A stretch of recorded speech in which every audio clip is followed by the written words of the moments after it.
Bonjour à tous, c'est Nessendil pour The Horizon. On va profiter de ce temps agréable pour faire une petite vidéo. Non, en fait, je suis en train de mourir de chaud, vous imaginez même pas. Aujourd'hui, on va parler de Origin Ants. Ce sont des éleveurs de fourmis, des créateurs de fourmilières dont je vais vous parler aujourd'hui. Ils étaient à Houghton, à Exocnag, ils sont à peu près à toutes les bourses, beaucoup de bourses belges. Et je ne sais pas s'ils vont jusqu'en France, il faudra que je leur demande s'ils vont à des bourses françaises.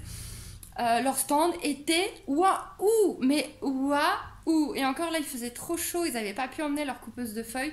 Mais moi, le stand, je suis restée complètement sciée devant. Et je suis repartie avec quelque chose que je vais vous montrer. Un énorme merci à eux encore. Pas au gros tracteur qui vient de passer par contre. Et je vais vous montrer ça. J'ai ma première fourmilière. Je suis aux anges. Vous imaginez pas, je suis comme un gosse dans un magasin de jouets à qui on a laissé prendre le plus beau cadeau. Non mais là, moi je suis trop fan. Je vous montre ça.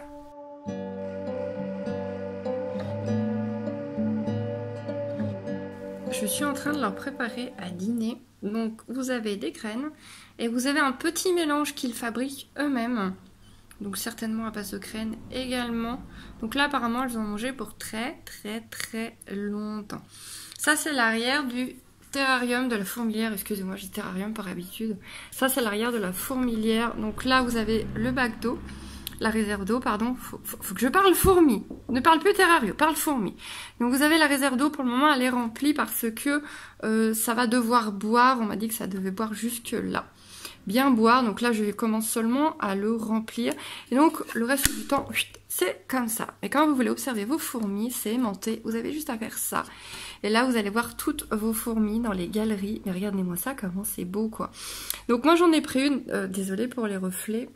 Il y a beaucoup de lumière là à la maison avec le beau temps.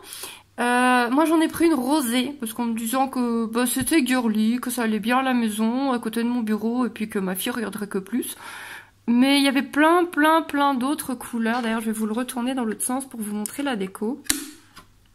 Donc voici la fourmilière vue de l'autre côté. Donc moi j'en ai choisi une avec du bois. Du bois en plus des pierres que vous avez là. Mais vous en avez qui étaient avec que des pierres par exemple. Et donc toutes sortes de couleurs différentes. Vous pouvez apparemment voir eux sur le stand. Ils avaient donc du rosé, du rouge un peu rougeâtre.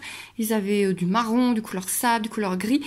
Mais sur commande, vous pouvez demander absolument toutes les couleurs. Quand je dis que vous pouvez demander toutes les couleurs, c'est-à-dire que si vous voulez du jaune à paillettes vertes, ils vous feront du jaune à paillettes vertes.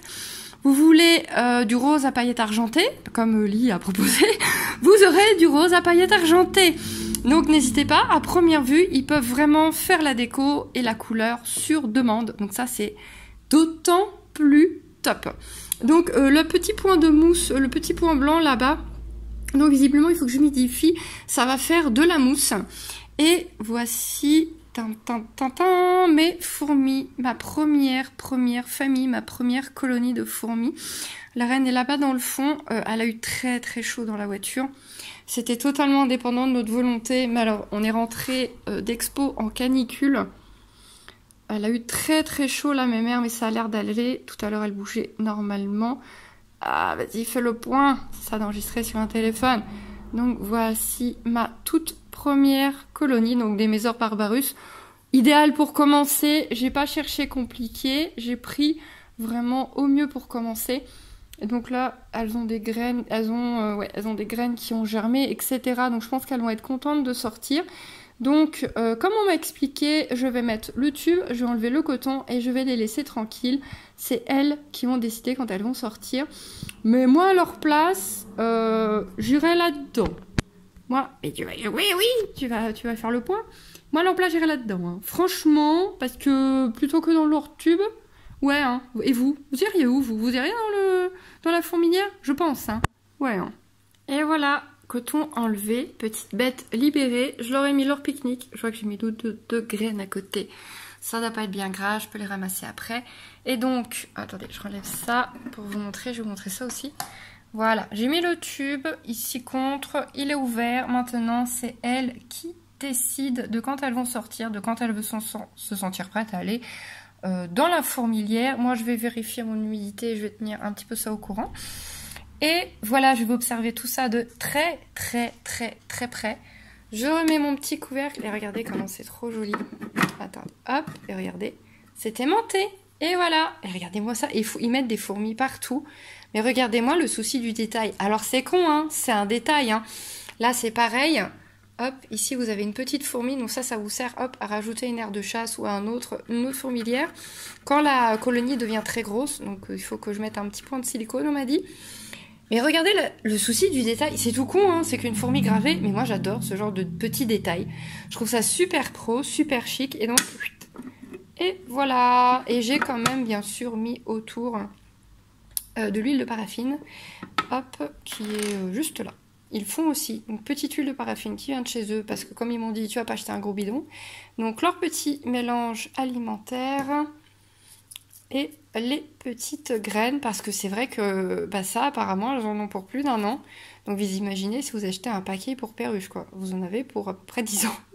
Donc ouais, hein. Et voilà, bien évidemment, il va y avoir un suivi. Bien sûr, je vais vous faire le suivi, aussi bien sur la chaîne que sur Instagram, parce que ça va être tellement génial à observer. Ça va être génialissime. Non mais, vous avez vu ça, une fourmilière rose, quoi. Franchement, vous n'avez pas rêvé toute votre vie d'une fourmilière rose? Bah moi, je trouve ça trop cool. Dites-moi en commentaire si vous preniez ce genre de fourmilière, quelle couleur vous lui mettriez, vous, si vous en commandiez une, vous la mettrez de quelle couleur? Pour voir, ça peut être très très rigolo, et comme je vous ai dit, vous pouvez y aller sur les paillettes, alors n'hésitez pas, je pense que ça va être très très rigolo à lire dans les commentaires. Je vous mets le petit lien sous la vidéo, je les remercie encore parce que c'est un cadeau qu'ils m'ont fait, et j'en reviens toujours pas, donc un énorme merci à eux. Sinon franchement, leurs tarifs sont totalement abordable. J'étais même très étonnée du prix en vue de la qualité du matériel et de la fourmilière. Donc franchement, si vous commencez à vous intéresser aux fourmis, oui, il y a Bobo qui gueule derrière, merci à lui. Si vous commencez à vous intéresser aux fourmis, franchement, foncez. Moi j'ai adoré, c'est pas que parce qu'ils me l'ont donné, hein. C'est tellement différent des petites fourmilières en plastoc que vous commandez sur internet, franchement. Et donc voilà, je vous fais des boujous, je vous dis à très bientôt, et surtout n'oubliez pas de liker, et on retrouve la fourmilière très vite sur la chaîne. Bye bye tout le monde.